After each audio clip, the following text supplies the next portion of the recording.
Railway sporting club के उद्योग से 23वां सार्वजनिक श्री श्री श्यामा पूजा के शुभ अवसर के मौके पर दिवाली के तीसरे दिन 5000 जरूरतमंदों को खाना खिलाया गया।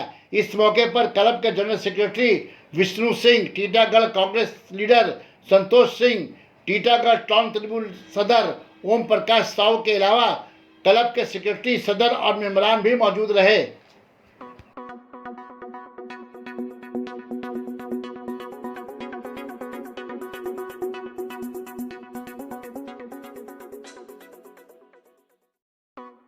काली पूजा के अवसर पे कितने लोगों का भोजन करवा रहे तुम आज? हम लोग प्रतिवर्ष करते हैं और तकरीबन 5,500 आदमी का इंतजाम है यहाँ पर। उसमें से कुछ आदमी बढ़ भी सकते हैं।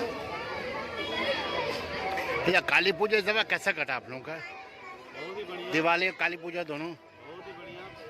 प्रशासन का फुल सपोर्ट रहा है, हम लोग का पूरे टीटागढ़ पब्लिक का सपोर्ट रहा है। बस बढ़िया हुआ है, चारों तरफ कोई भी दुर्घटना भी नहीं हुआ है। ठीक है। हर साल ये कितने साल से करवा रही है खाने का आयोजन? 23वां साल। कोई नेता आएंगे? कोई नेता आए आज? हाँ, अभी आएंगे हमारे जिला के INTTUC के प्रेसिडेंट। कितने बजे आएंगे वो? शाम अभी थोड़ा देर में आएंगे। और हमारे बैरकपुर के विधायक माननीय राज सेवक वो भी आएंगे।